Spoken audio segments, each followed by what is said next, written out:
그날 회의실 안에서 한 문장이 흘러나왔고 그 순간 세계의 시선이 조용히 한국으로 돌아섰습니다. 그 문장은 뉴스에도 나오지 않았고 공식 기록에도 남지 않았습니다. 하지만 그 자리에 있던 사람들만은 확실히 느꼈다고 합니다. 지금까지 당연하다고 믿어왔던 세계 질서가 아주 미세하게 흔들리고 있다는 것을요. 동남아의 한 작은 나라에서 시작된 선택 하나가 미국의 전략회의실을 거쳐 전직 대통령의 입에서까지 언급되었다면 그건 단순한 무기 이야기일까요? 아니면 전혀 다른 이야기일까요? 더 놀라운 건 그 변화의 중심에 총성도 선언도 협박도 없었다는 사실입니다. 오직 한 나라의 기술과 태도 그리고 철학뿐이었습니다. 그리고 며칠 뒤 그 현장에 있던 한 병사가 남긴 짧은 한 문장이 전 세계 언어로 번역되기 시작합니다. 사람들은 묻기 시작했습니다. 왜 하필 한국이었을까? 왜 그 나라는 조용히 선택되었을까? 그리고 왜 그날 이후 세계의 평가가 달라졌을까? 지금부터 들려드릴 이야기는 어떤 나라가 얼마나 강한지를 보여주는 이야기가 아닙니다. 어떤 나라가 왜 신뢰받기 시작했는지에 대한 이야기입니다. 어떤 일이 있었던 걸까요? 이야기를 시작하기 전에 구독과 좋아요와 함께 여러분들이 어디서 영상을 보고 계신지 댓글로 적어주세요. 반갑게 인사하고 싶어요. 구독과 좋아요 그리고 댓글 작성은 모두 무료입니다. 지금부터 사연이 시작됩니다. 안녕하세요. 이런 이야기를 어디에 꺼내놓아도 되는 사람인지 아직도 잘 모르겠습니다. 그래도 이렇게 글로라도 제 마음을 남겨야겠다는 생각이 들어 용기를 냈습니다. 제 이름은 소피아 찬드라라고 합니다. 캄보디아 국방부 산하에서 15년째 근무하고 있는 중령입니다. 이 글은 어떤 성과를 자랑하려는 목적도 아니고 누군가를 비난하려는 이야기도 아닙니다. 다만 제 인생에서 단 한 번 세계를 바라보는 기준이 완전히 바뀌었던 순간을 기록하고 싶어 제보를 결심했습니다. 저는 어릴 적부터 군인이 될 운명처럼 살아왔습니다. 아버지는 내전이 끝나기 직전까지 군복을 입고 계셨고 어머니는 늘 저에게 말하셨습니다. 나라가 작을수록 군인은 더 조용히 버텨야 한다고요. 그래서 저는 언제나 현실적인 사람이었습니다. 강대국의 무기, 강대국의 결정, 강대국의 시선 속에서 살아가는 것이 당연하다고 믿어왔습니다. 캄보디아 군의 현실은 솔직히 말해 늘 불안했습니다. 무기는 오래됐고 시스템은 여기저기서 이어붙인 것처럼 불안정했으며 훈련을 할 때마다 사고가 나지 않기를 기도하는 것이 일상이었습니다. 저희는 싸우기 위해서라기보다 무사히 하루를 넘기기 위해 장비를 점검했습니다. 그게 저희 세대 장교들의 공통된 마음이었죠. 그런 저에게 변화의 조짐이 처음 느껴진 건 작년 어느 날 갑작스럽게 소집된 내부 검토 회의 때문이었습니다. 회의 명목은 단순했습니다. 동남아 주변국들의 군 현대화 흐름을 점검하고 우리도 더 이상 뒤처질 수 없다는 현실을 공유하는 자리였죠. 그런데 회의 자료를 넘기던 중 저는 믿기 힘든 단어 하나를 보게 됐습니다. 미국도 중국도 러시아도 아닌 다른 이름이 적혀 있었습니다. 한국이라는 두 글자였습니다. 순간 회의실 공기가 미묘하게 변하는 걸 느꼈습니다. 누군가는 고개를 들었고 누군가는 펜을 내려놓았습니다. 솔직히 말씀드리면 그때 제 속마음은 반신반의였습니다.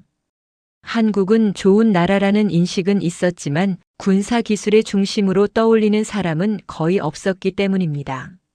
하지만 더 이상한 건 그 이름이 단순한 참고 자료가 아니라 본격적인 검토 대상으로 분류되어 있었다는 사실이었습니다.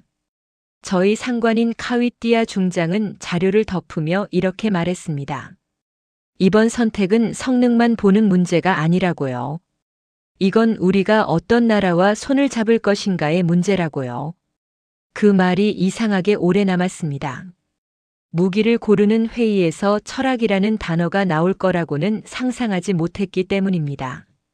그날 집으로 돌아오는 길에 저는 아버지의 얼굴이 떠올랐습니다.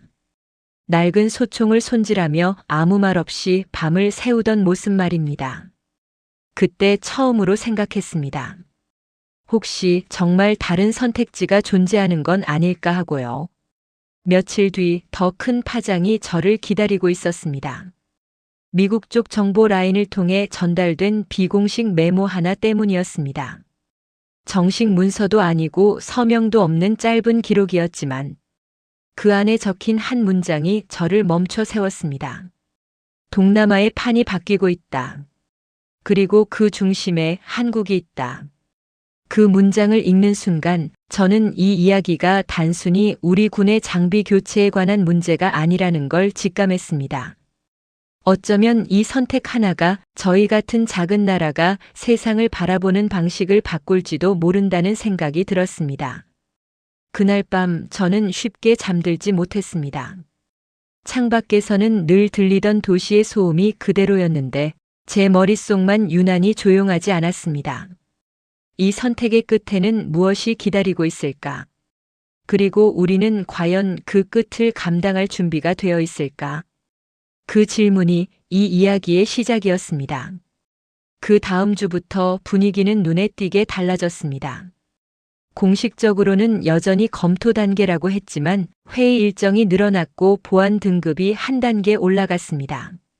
저희는 더 이상 단순한 비교 자료를 보는 입장이 아니었습니다. 선택의 갈림길 앞에 서 있다는 느낌이 강하게 들었죠. 저는 그 무렵부터 이상하게도 매번 회의실에 들어가기 전 손바닥에 땀이 차는 걸 느꼈습니다. 전투 상황에서도 이렇게 긴장한 적은 많지 않았는데 총성 하나 없는 회의가 저를 더 불안하게 만들고 있었습니다. 이 선택이 실패했을 때의 책임이 결국 현장에 있는 저희에게 돌아온다는 걸 알고 있었기 때문입니다. 회의를 주도하던 인물은 국방부 전략기획실의 차응업 국장이었습니다. 차응업 국장은 늘 말수가 적은 사람이었고 감정이 얼굴에 드러나는 법도 거의 없었습니다. 그런데 한국 관련 자료를 설명할 때만큼은 목소리가 눈에 띄게 낮아지고 문장이 신중해졌습니다.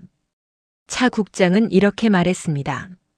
한국은 무기를 먼저 설명하지 않는 나라라고요. 그들은 먼저 운용 환경, 병사의 생존 조건, 그리고 우리가 감당할 수 있는 책임의 범위를 묻는다고 했습니다. 그 말이 제 귀에는 낯설게 들렸습니다.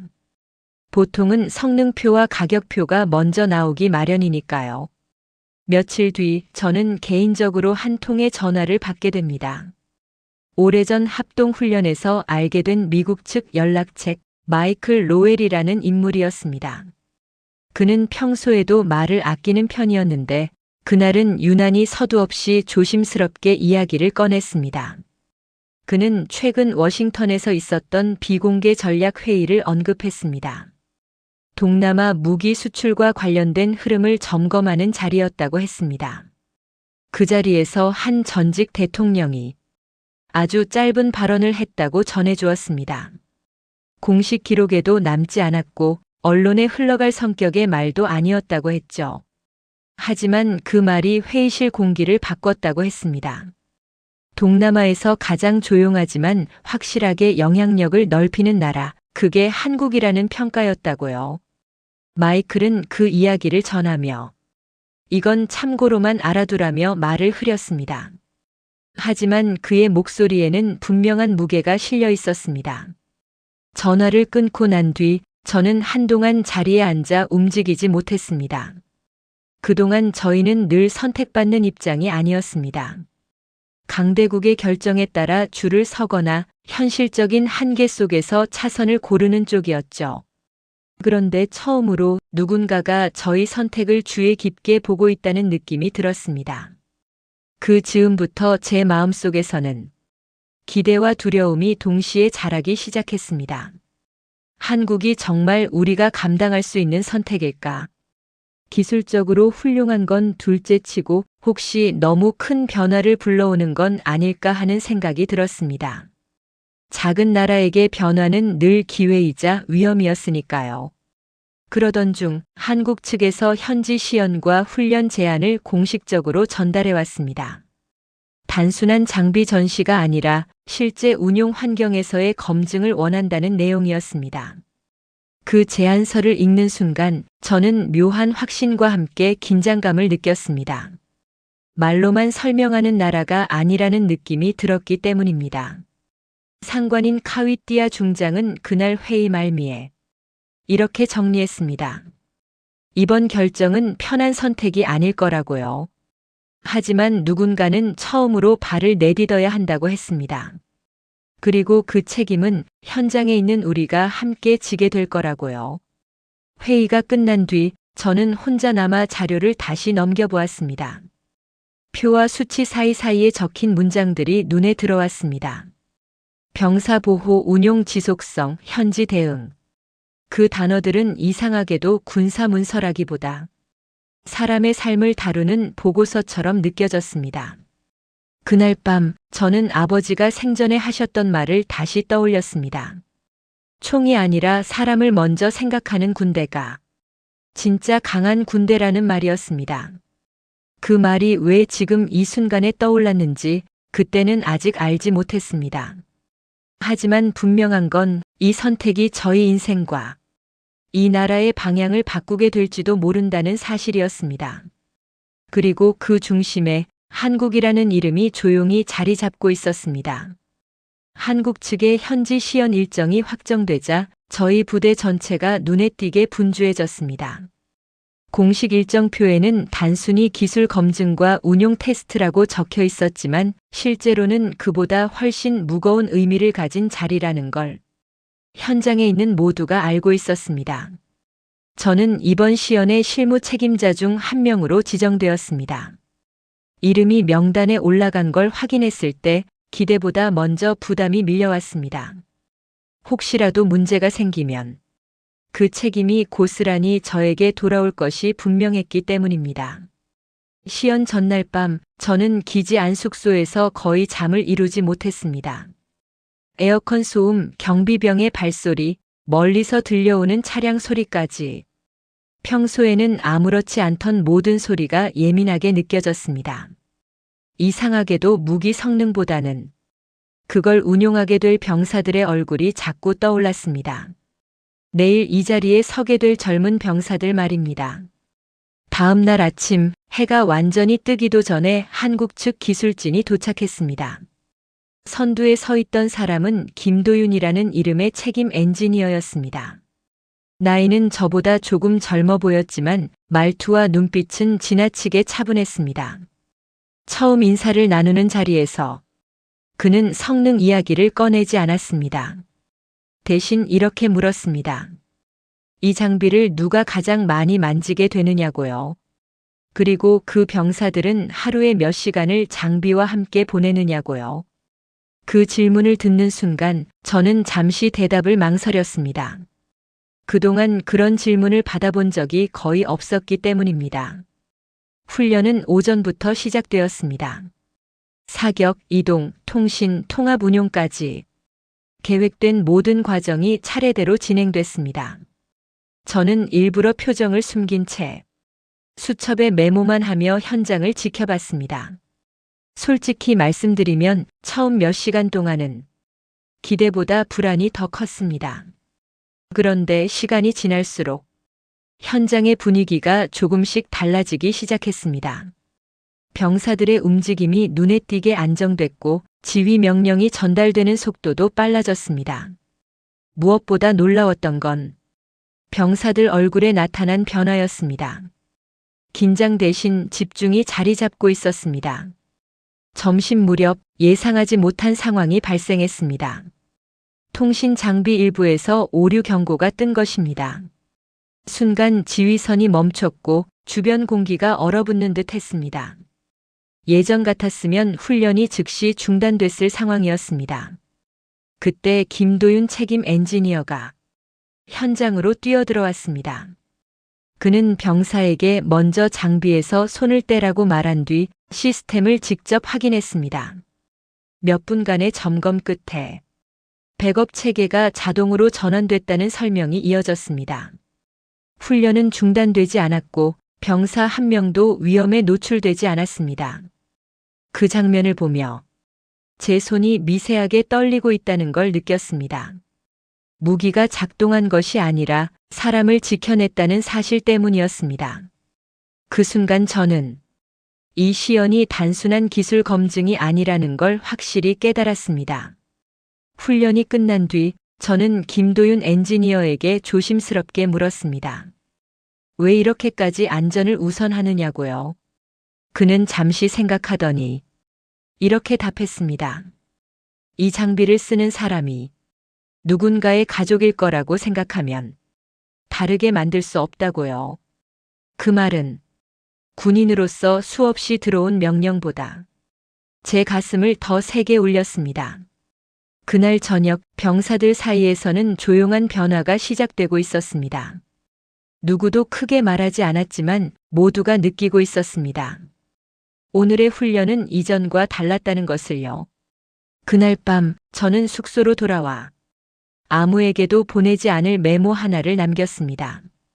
이 선택은 무기에 대한 결정이 아니라 사람에 대한 결정일지도 모른다고요.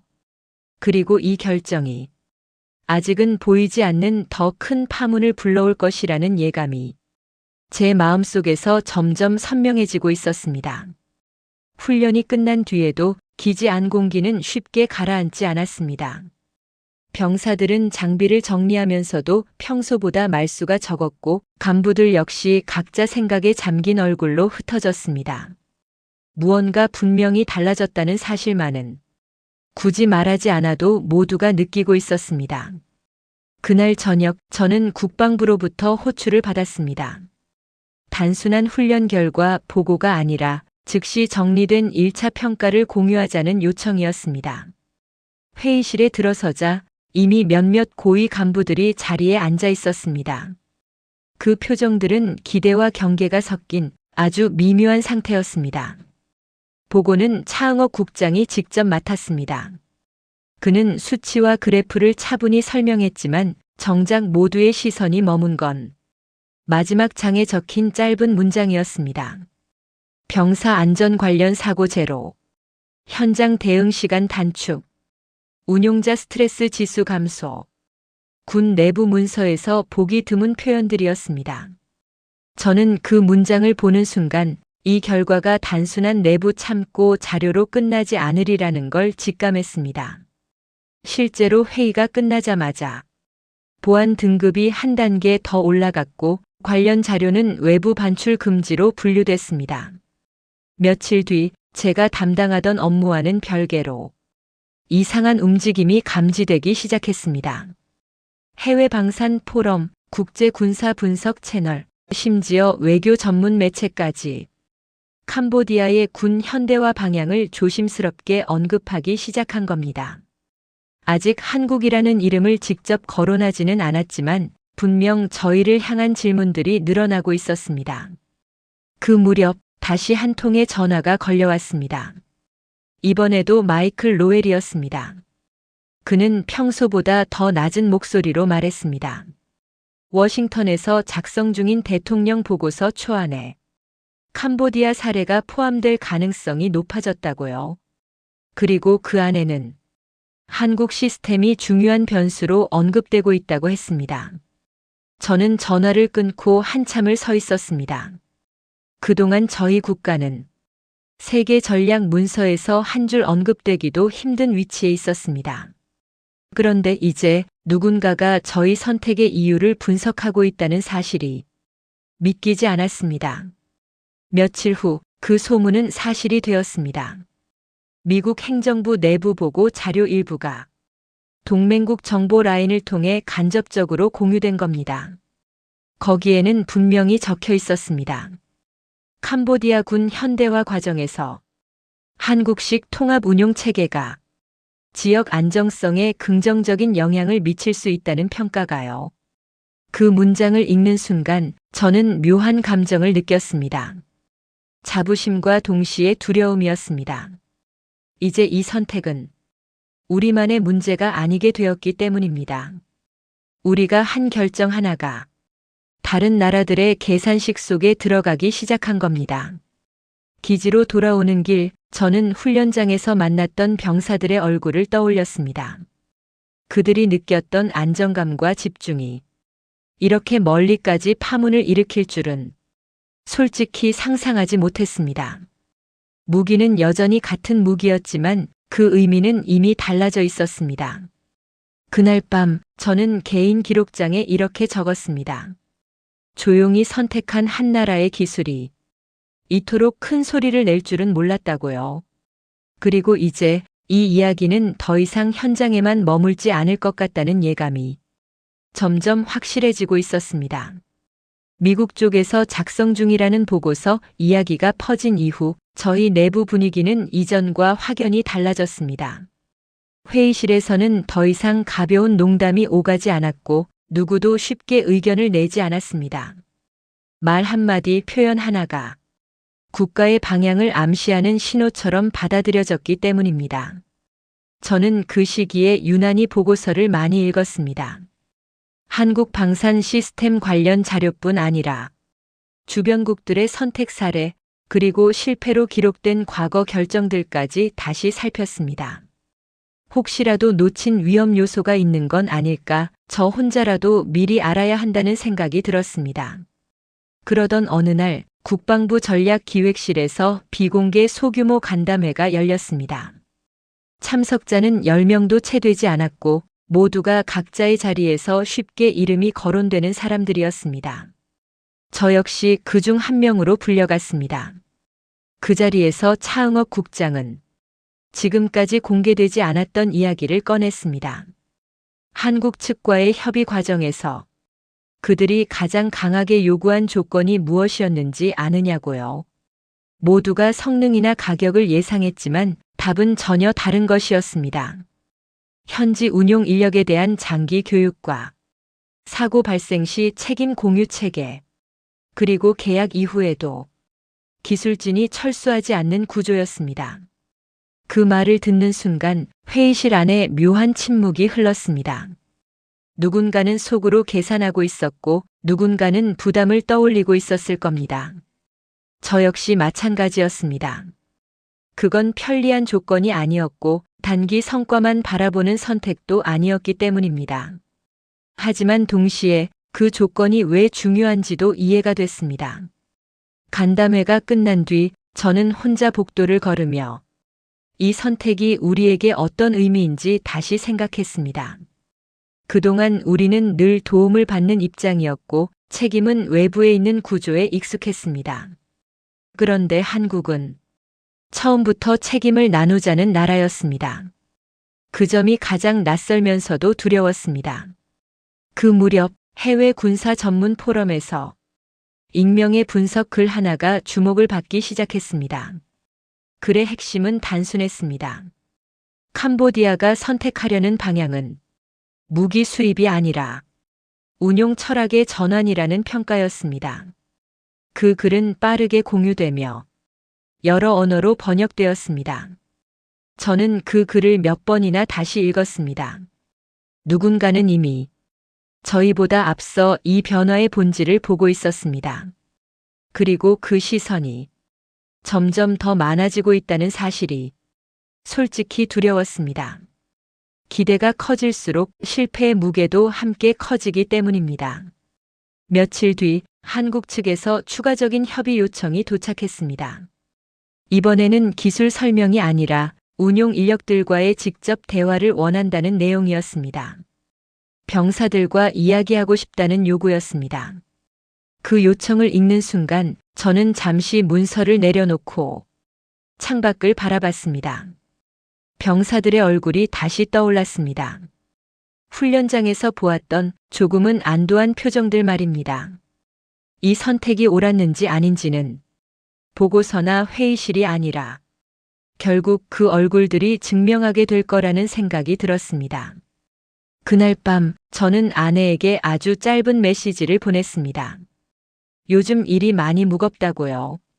아내는 별다른 질문 없이 몸만 상하지 말라는 답장을 보내왔습니다.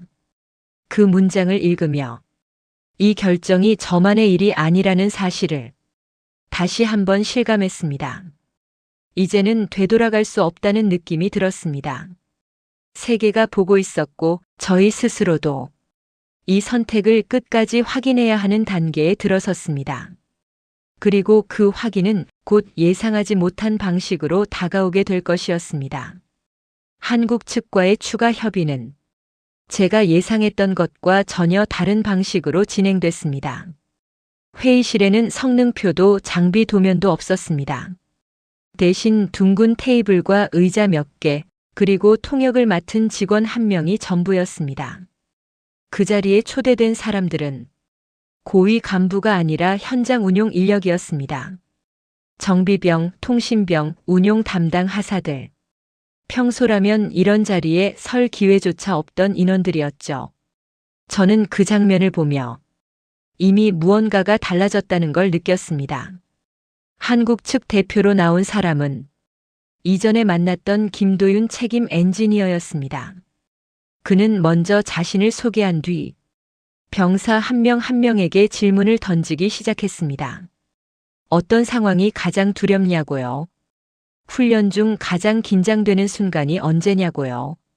그리고 장비를 믿지 못한다고 느낀 적은 없는지 묻기도 했습니다. 처음엔 모두가 조심스러워했습니다. 계급과 문화 때문이었죠. 하지만 김도윤은 서두르지 않았습니다. 대답을 강요하지도 않았고 침묵이 이어져도 기다렸습니다. 그 태도가 조금씩 분위기를 바꿔놓았습니다.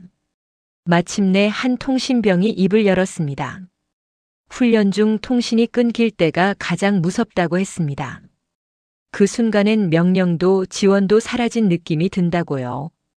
다른 병사들도 고개를 끄덕였습니다.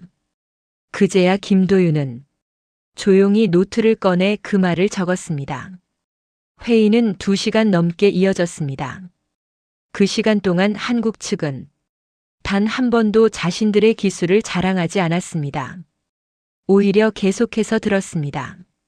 저는 그 모습을 보며 이 자리가 계약을 위한 절차가 아니라 신뢰를 쌓는 과정이라는 생각이 들었습니다. 며칠 뒤 그날의 내용이 반영된 수정 제안서가 도착했습니다. 일부 기능은 현장 요구에 맞게 조정돼 있었고 교육 일정은 처음보다 더 길어져 있었습니다. 비용과 시간 면에서 한국 측이 불리해질 수밖에 없는 변경이었습니다. 그 문서를 읽는 순간 저는 확신에 가까운 감정을 느꼈습니다. 이들은 단순히 선택받고 싶어하는 나라가 아니라 함께 책임질 준비가 된 나라라는 생각이 들었습니다.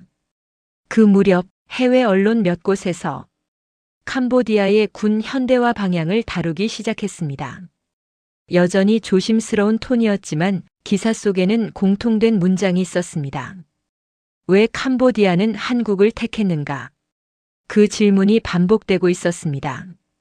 그러던 중 해외 커뮤니티 하나에서 짧은 글이 주목을 받기 시작했습니다. 익명으로 올라온 글이었고 길지 않은 문장이었습니다. 훈련에 참여했던 병사 중 한 명이 느낀 소감을 적은 글이었습니다. 그 글의 마지막 문장은 이랬습니다. 이 장비를 쓰면 집으로 돌아갈 수 있을 것 같다고요. 그 문장은 빠르게 퍼졌고 여러 언어로 번역되었습니다. 사람들은 무기 이야기를 멈추고 그 문장에 대해 이야기하기 시작했습니다. 저는 그 글을 읽고 한동안 화면을 끄지 못했습니다. 그동안 우리가 내린 결정들이 숫자와 전략을 넘어 한 사람의 삶에 닿았다는 사실이 비로소 실감났기 때문입니다. 그날 저녁 저는 조용히 기록장에 이렇게 적었습니다. 이제 이 선택은 누가 더 강한지를 증명하는 일이 아니라 누가 더 책임질 준비가 되어 있는지를 묻는 일이 되었다고요. 그리고 세계는 그 질문에 대한 답을 점점 더 주의 깊게 보고 있었습니다. 모든 것이 순조롭게 흘러가는 것처럼 보이던 시점에 문제는 아주 조용하게 시작되었습니다. 크게 소란스럽지도 않았고 처음에는 누구도 그것을 위기라고 부르지 않았습니다. 오히려 그래서 더 위험했습니다. 추가 훈련 일정 중 하루, 저희는 기존 장비와 한국 시스템을 병행 운용하는 통합 훈련을 진행하고 있었습니다. 실제 상황을 가정한 시나리오였고 지휘 체계와 통신을 동시에 점검하는 날이었습니다. 겉으로 보기에는 평소와 다를 바 없는 훈련이었습니다. 문제는 오후 늦은 시간에 발생했습니다. 한 지역에서 통신 지연 경고가 연속으로 감지된 겁니다. 즉각적인 단절은 아니었지만 지휘 전달이 눈에 띄게 늦어지기 시작했습니다. 이런 상황은 훈련 중에도 늘 긴장을 불러옵니다. 실전이었다면 판단 하나가 생사를 가를 수 있었기 때문입니다. 현장은 빠르게 술렁이기 시작했습니다. 기존 장비 쪽 담당자들은 훈련을 중단하자는 의견을 냈고 일부 간부들은 책임 문제를 먼저 떠올렸습니다. 저 역시 가슴이 답답해졌습니다. 지금까지 쌓아온 신뢰가 이 순간에 무너질 수도 있다는 생각이 들었기 때문입니다. 그때 김도윤 책임 엔지니어가 현장 통제선 안으로 들어왔습니다. 그는 상황을 파악하자마자 훈련 중단이 아닌 단계적 전환을 제안했습니다. 기존 체계와 한국 시스템 간의 우선순위를 조정하자는 제안이었습니다. 그 판단은 간단해 보였지만 결과에 대한 책임이 분명히 따르는 결정이었습니다. 저는 잠시 망설였습니다. 이 선택이 실패하면 그 책임은 한국 측만의 문제가 아니라 저희 모두의 문제가 될 것이 분명했습니다. 하지만 이미 여기까지 온 이상 회피는 답이 아니라는 생각이 들었습니다. 저는 현장 지휘관으로서 그 제안을 받아들이기로 결정했습니다. 전환은 빠르게 진행되었습니다. 통신은 완전히 끊기지 않았고 한국 시스템이 자동으로 우선 경로를 재설정했습니다. 지휘 명령은 약간의 지연 끝에 다시 현장에 전달되기 시작했습니다. 그 몇 분이 제 인생에서 가장 길게 느껴진 시간이었습니다. 훈련이 종료된 뒤 현장은 한동안 말이 없었습니다. 사고는 발생하지 않았고 병사 한 명도 다치지 않았습니다. 그러나 모두가 알고 있었습니다. 방금 전 상황은 우연으로 넘길 수 있는 일이 아니었다는 걸요. 저는 훈련장을 정리하며 병사들의 얼굴을 하나하나 살폈습니다. 누군가는 여전히 긴장한 표정이었고 누군가는 안도의 숨을 내쉬고 있었습니다. 그중 한 병사가 저를 향해 조심스럽게 말했습니다. 아까 괜찮을 거라고 믿었다고요. 그 말이 제 가슴을 깊게 파고들었습니다. 그날 저녁 국방부로부터 즉각적인 보고 요청이 내려왔습니다. 이번에는 단순 평가가 아니라 위기 대응 과정 전반에 대한 상세 보고였습니다. 저는 문서를 정리하며 손이 몇 번이나 멈췄는지 모릅니다. 한 줄 한 줄이 앞으로의 방향을 결정할지도 모른다는 부담 때문이었습니다. 보고를 마치고 돌아오는 길, 저는 처음으로 이런 생각을 했습니다. 만약 오늘의 선택이 틀렸다면 저는 평생 이 책임을 안고 살아가게 될 거라고요. 그리고 동시에 만약 이 선택이 옳았다면 이 나라는 다시는 예전으로 돌아가지 못할 거라는 생각도 들었습니다. 그날 밤 저는 잠들기 전 마지막으로 훈련장에서 들었던 병사의 말을 떠올렸습니다. 믿었다는 그 한마디 말입니다. 그 신뢰가 지금의 저를 가장 무겁게 짓누르고 있었습니다. 그리고 그 무게가 앞으로 더 큰 시험으로 이어질 것임을 어렴풋이 느끼고 있었습니다. 위기 상황 보고서는 예상보다 빠르게 상부로 전달되었습니다. 그리고 그보다 더 빠르게 이 사건은 저희 내부를 벗어나기 시작했습니다. 누군가 의도적으로 흘린 정보는 아니었지만 이 정도 규모의 변화는 늘 예상치 못한 경로로 퍼지기 마련이었습니다. 이틀 뒤 저는 국방부 전략기획실로 다시 호출을 받았습니다. 회의실에 들어서자 익숙한 얼굴들 사이로 낯선 공기가 느껴졌습니다.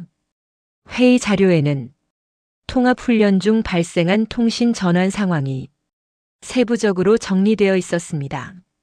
특히 붉은 표시가 된 부분은 훈련 중단 대신 전환을 선택한 결정이었습니다.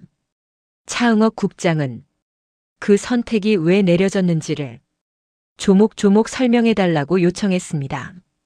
그의 표정은 감정을 읽기 어려웠지만 눈빛만큼은 유난히 날카로웠습니다.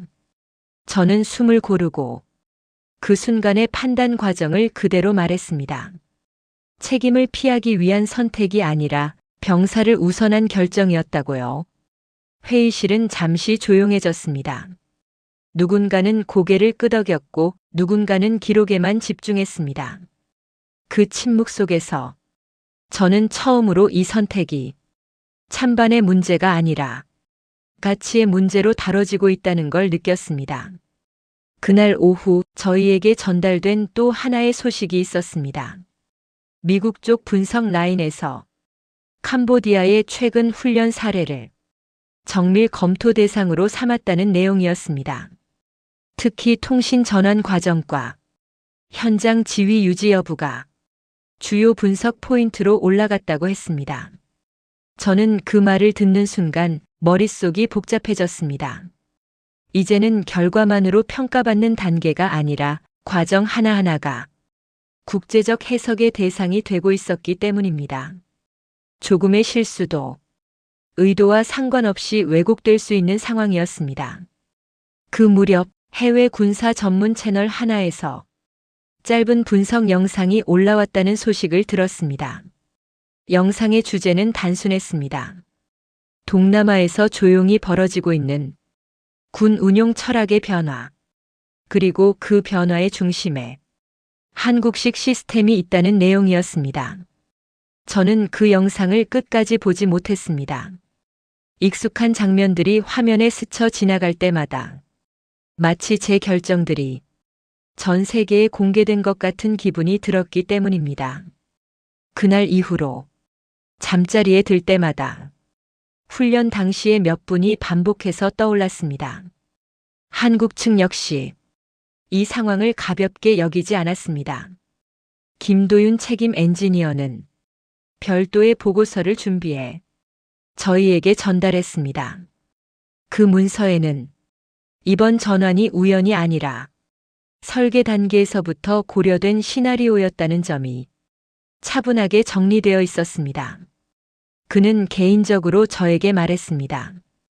이번 일로 부담을 느끼고 있다면 그 부담은 함께 지는 게 맞다고요.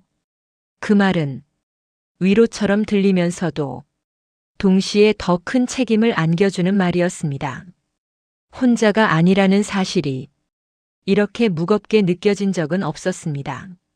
며칠 뒤 한 외신 기자가 캄보디아 국방부에 공식 질의를 보내왔습니다. 최근 훈련 중 발생한 통신 전환 사례와 한국 시스템의 역할에 대한 질문이었습니다. 질의서 한 줄 한 줄이 매우 조심스럽게 작성돼 있었지만 그만큼 관심이 깊다는 뜻이기도 했습니다. 저는 그 질의서를 읽으며 손끝이 차가워지는 걸 느꼈습니다. 이제 이 이야기는 더 이상 훈련장 안에 머물 수 없다는 걸 분명히 알게 되었기 때문입니다. 그리고 이 선택의 결과는 곧 전혀 예상하지 못한 방식으로 사람들의 마음에 닿게 될 것이었습니다. 외신 질의가 공식 채널을 통해 접수된 날, 저는 평소보다 훨씬 이른 시간에 국방부로 출근했습니다. 복도를 걸어가는데 발걸음 소리가 유난히 크게 들렸습니다. 마치 제가 내딛는 한 걸음 한 걸음이 이미 기록되고 있는 것 같은 기분이 들었습니다. 회의실에는 이미 사람들이 모여 있었습니다. 대응 방향을 논의하는 자리였지만 분위기는 기자회견을 앞둔 긴장감과는 달랐습니다. 누구도 먼저 말하지 않았고 모두가 제 손에 들린 보고서를 보고 있었습니다. 그 안에는 제가 현장에서 내렸던 판단들이 시간 순서대로 정리돼 있었습니다. 차응옥 국장이 먼저 입을 열었습니다. 이번 질의에 대한 공식 입장은 최대한 절제된 표현으로 나갈 것이라고 했습니다. 기술적 세부 사항은 언급하지 않고 훈련 안전성과 병사 보호 원칙만 강조하자는 방향이었습니다. 그 말이 끝나자 저는 비로소 이 사안의 본질이 무엇인지 분명히 알게 됐습니다. 이건 기술 경쟁의 문제가 아니었습니다. 누가 더 강한지를 증명하는 자리가 아니라 무엇을 우선에 두고 있는지를 보여주는 순간이었습니다. 그래서 더 무서웠습니다. 원칙은 한 번 말로 꺼내는 순간 반드시 지켜야 하는 약속이 되기 때문입니다. 회의가 끝난 뒤 저는 훈련에 참여했던 병사들 중 몇 명을 다시 불렀습니다. 그들에게 별도의 질문을 던지기 위함이 아니라 제 마음을 확인하고 싶었기 때문입니다. 그날 상황을 다시 떠올려 보라고 했고 어떤 느낌이 들었는지를 물었습니다. 가장 먼저 입을 연 사람은 젊은 통신병 띠엔 소카시였습니다. 그는 잠시 망설이다가 이렇게 말했습니다. 솔직히 무서웠다고요. 하지만 동시에 이번에는 도망치고 싶지 않았다고 했습니다. 장비가 아니라 사람들이 서로를 믿고 있다는 느낌이 들었다고요. 그 말을 듣는 순간 제 가슴 안에서 무언가가 무너졌습니다. 지금까지 저는 국가, 전략, 국제관계라는 단어 뒤에 숨어 개인의 감정을 의도적으로 밀어내고 있었습니다. 그런데 한 병사의 솔직한 고백이 그 모든 방어선을 무너뜨렸습니다. 그날 오후 외신에 대한 공식 답변이 나갔습니다. 짧고 절제된 문장이었지만 그 안에는 분명한 메시지가 담겨 있었습니다. 캄보디아 군은 병사의 안전과 운용 안정성을 최우선 가치로 두고 있으며 이번 훈련은 그 원칙을 검증하는 과정이었다는 내용이었습니다. 놀랍게도 그 답변 이후 외신의 반응은 공격적이지 않았습니다. 오히려 분석 기사들이 이어졌고 질문은 기술에서 철학으로 이동했습니다. 왜 그 나라는 이런 선택을 했는가? 왜 한국이었는가? 그 질문이 반복되었습니다. 저는 그 기사들을 읽으며 이제야 이해했습니다. 이 이야기의 중심은 캄보디아도 한국도 미국도 아니었습니다. 전 세계가 전쟁을 어떻게 준비하느냐보다 사람을 어떻게 지키느냐에 관심을 갖기 시작한 순간이었던 겁니다. 그날 밤 저는 집으로 돌아와 아내와 오래간만에 긴 대화를 나눴습니다. 자세한 이야기는 하지 않았지만 요즘 제가 왜 이렇게 지쳐 있는지 조금은 설명할 수 있었습니다. 아내는 조용히 제 말을 듣다가 이렇게 말했습니다. 당신이 사람을 지키는 쪽을 선택했다면 그걸로 충분하다고요. 그 말에 저는 아무 대답도 하지 못했습니다. 그동안 짊어지고 있던 무게가 그 한 문장으로 조금 내려앉는 느낌이었습니다. 그리고 그 순간 이제 어떤 결과가 오더라도 도망치지 않겠다고 마음먹었습니다. 이 선택의 끝이 칭찬이든 비판이든 상관없었습니다. 다만 저는 알고 있었습니다. 그날 현장에서 사람을 먼저 생각하는 선택을 했다는 사실만은 절대 부정할 수 없다는 걸요. 그리고 그 선택이 곧 전혀 다른 방식의 결말로 저희 앞에 다가오고 있었습니다. 외신 대응이 마무리된 뒤 모든 것이 갑자기 조용해졌습니다. 회의도 줄었고 전화도 눈에 띄게 뜸해졌습니다. 마치 큰 파도가 지나간 뒤 바다가 잠시 숨을 고르는 시간처럼 느껴졌습니다. 저는 그 고요함이 오히려 낯설었습니다. 그동안 긴장 속에서만 살아왔던 탓인지 아무 일도 일어나지 않는 시간이 불안하게 느껴지기까지 했습니다. 하지만 그 조용함 속에서 조금씩 변화가 드러나기 시작했습니다. 먼저 달라진 건 훈련장 분위기였습니다. 병사들은 이전보다 더 차분해졌고 장비를 다루는 손길에서도 조급함이 줄어들었습니다. 누군가 소리를 높이지 않아도 각자의 역할을 알고 움직이는 모습이 눈에 띄게 늘어났습니다. 어느 날 아침 훈련 시작 전 점검 시간에 젊은 병사 하나가 제게 다가왔습니다. 이름은 림 사반이었습니다. 그는 잠시 머뭇거리다가 이렇게 말했습니다. 요즘은 훈련이 끝나면 집에 돌아갈 수 있을 것 같다는 생각이 먼저 든다고요. 그 말을 듣는 순간 저는 아무 대답도 하지 못했습니다. 그저 고개만 끄덕였을 뿐입니다. 그 한마디가 그동안 우리가 감당해온 모든 논쟁과 회의와 보고서보다 훨씬 명확한 결과처럼 느껴졌기 때문입니다. 며칠 뒤 국방부 내부 평가 회의가 열렸습니다. 이번에는 긴장감보다는 정리의 분위기가 강했습니다. 차응업 국장은 이번 과정을 이렇게 정리했습니다. 우리는 새로운 무기를 들인 것이 아니라 새로운 기준을 세운 것이라고요. 그 기준은 앞으로의 모든 선택의 기준점이 될 거라고 했습니다. 비용이나 속도보다 사람의 안전과 책임을 먼저 묻는 기준 말입니다. 그 말을 들으며 저는 이 결정이 단발성 사건으로 끝나지 않으리라는 걸 느꼈습니다. 같은 시기 해외 분석 기사 하나가 제 눈에 들어왔습니다. 동남아의 작은 나라가 군사적 영향력을 키웠다는 내용이 아니라 신뢰를 얻는 방식을 보여주었다는 평가였습니다. 기사의 마지막 문장은 이렇게 끝나 있었습니다. 조용한 선택이 가장 큰 울림을 남길 수 있다는 걸 캄보디아가 보여주었다고요. 그 문장을 읽으며 저는 잠시 눈을 감았습니다. 이 모든 일이 너무 멀리까지 와버린 건 아닐까 하는 생각과 그래도 후회하지 않는다는 마음이 묘하게 섞여 올라왔습니다. 그날 밤 저는 다시 기록장을 꺼냈습니다. 그리고 처음으로 두려움이 아닌 감사의 문장을 적었습니다. 이 선택이 누군가의 하루를 조금이라도 안전하게 만들었다면 그걸로 충분하다고요. 아직 모든 결과가 나온 것은 아니었습니다. 이 선택이 앞으로 어떤 평가를 받게 될지도 알 수 없었습니다. 하지만 분명한 건 하나였습니다. 이제 이 나라는 예전과 같은 기준으로 다시 돌아갈 수는 없다는 사실이었습니다. 그리고 그 변화의 한가운데에 저는 조용히 서 있었습니다.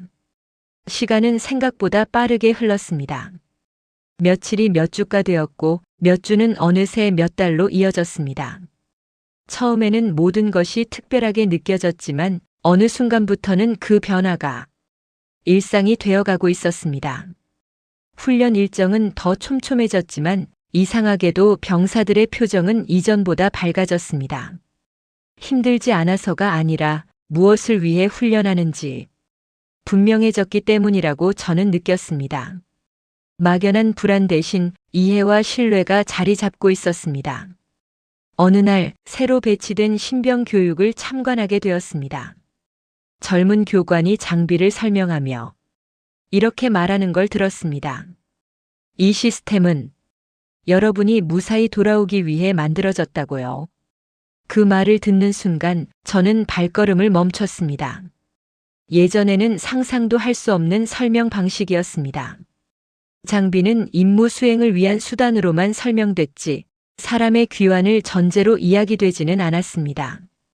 그 교관의 말 한마디에 저는 이 변화가 이미 제 손을 떠나 다음 세대로 흘러가고 있음을 느꼈습니다.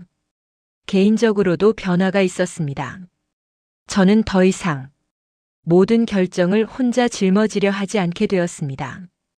회의 자리에서도 현장의 목소리를 먼저 꺼냈고 병사들의 의견을 자연스럽게 반영하려 노력했습니다. 그게 특별한 배려가 아니라 당연한 절차가 되어가고 있었습니다. 그러던 중 한 통의 메일을 받았습니다. 해외 군사 연구기관에서 보낸 것이었습니다. 캄보디아의 최근 사례를 연구 자료로 활용하고 싶다는 요청이었습니다. 그들은 성능 수치가 아니라 결정 과정과 기준에 관심이 있다고 밝혔습니다. 메일을 읽으며 저는 한참을 생각했습니다. 이야기가 이렇게까지 흘러올 줄은 처음부터 예상하지 못했습니다. 작은 선택 하나가 누군가에게는 참고 사례가 되고 누군가에게는 질문이 된다는 사실이 조금은 두렵기도 했습니다. 그날 저녁 집으로 돌아와 아이의 얼굴을 오래 바라보았습니다. 아직 군대가 무엇인지도 모르는 나이였지만 언젠가는 이 아이가 살아갈 세상에 이 선택의 흔적이 남아있을지도 모른다는 생각이 들었습니다. 그 생각은 제 마음을 차분하게 만들었습니다. 이 선택이 당장의 평가나 성과를 넘어서 시간을 견딜 수 있는 것이길 바라는 마음이 자연스럽게 생겨났기 때문입니다. 며칠 뒤 김도윤 엔지니어에게서 짧은 안부 메시지가 왔습니다. 현장은 잘 돌아가고 있느냐는 질문과 함께 병사들에게 안부를 전해달라는 말이 있었습니다. 저는 그 메시지를 읽으며 잠시 미소를 지었습니다. 이 관계가 계약으로 시작됐을지라도 지금은 그보다 다른 이름으로 불리고 있다는 느낌이 들었습니다. 동료라는 말이 가장 가까웠습니다. 그날 밤 저는 기록장에 이렇게 적었습니다. 변화는 항상 큰 소리로 오지 않는다고요. 때로는 사람들이 익숙해질 때쯤 이미 세상을 바꿔놓고 있다고요. 요즘 저는 가끔 아무 일도 없는 날에 훈련장을 일부러 찾아갑니다. 보고도 없고 회의도 없는 날 말입니다. 그저 병사들이 장비를 점검하고 서로 짧은 농담을 주고받는 평범한 풍경을 보기 위해서입니다. 그런 날의 훈련장은 이전과 확연히 다릅니다. 소리가 줄어들었고 불필요한 긴장도 사라졌습니다. 누군가 고함을 치지 않아도 각자의 자리가 무엇인지 모두가 알고 움직이고 있었습니다. 저는 그 모습을 보며 문득 이런 생각을 하게 됩니다. 우리가 정말 바꾸고 싶었던 건 무기가 아니라 이 풍경이 아니었을까 하고요. 한 번은 훈련을 마치고 돌아가던 병사들 사이에서 익숙한 얼굴을 발견했습니다. 예전의 통신 전환 상황을 함께 겪었던 디엔 소카시였습니다. 그는 저를 보자 잠시 멈춰 서서 거수 경례를 했습니다. 형식적인 인사였지만 그 눈빛만큼은 분명했습니다. 그날 이후로 저는 그 병사가 두렵지 않다는 표정을 하고 있다는 걸 자주 떠올리게 됩니다. 전쟁을 좋아해서도 위험을 모르기 때문도 아닌 자신이 지켜질 거라는 믿음이 생겼기 때문이라는 걸 이제는 알 것 같았습니다. 이 이야기를 여기까지 쓰면서도 저는 여전히 조심스럽습니다. 이 선택이 완벽했다고 말하고 싶지는 않습니다. 모든 결정에는 늘 부족한 부분이 있고 시간이 지나야 드러나는 문제도 있기 마련이니까요. 하지만 단 하나만큼은 분명히 말할 수 있습니다. 그날 사람을 먼저 생각하는 선택을 했다는 사실만은 후회하지 않는다는 것입니다. 세계는 여전히 시끄럽습니다. 강한 나라와 약한 나라를 나누고 누가 더 앞서 있는지를 끊임없이 비교합니다. 하지만 제가 현장에서 배운 건 조금 다른 이야기였습니다.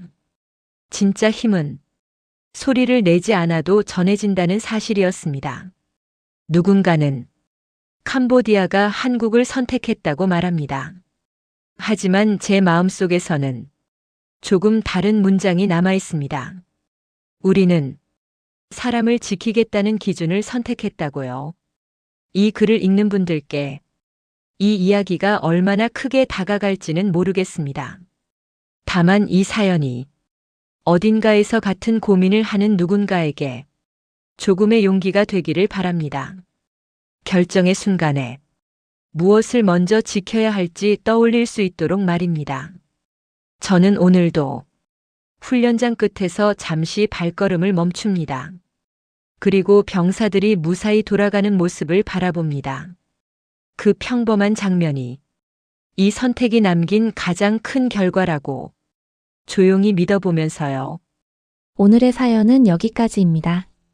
오늘의 사연이 마음에 드셨다면 1초 밖에 걸리지 않는 좋아요 버튼 한 번만 눌러주세요. 여러분의 클릭 한 번이 영상 제작을 하는 저에게 가장 큰 힘이 된답니다. 다음에 더 좋은 영상으로 여러분을 찾아오겠습니다. 끝까지 시청해주셔서 감사합니다.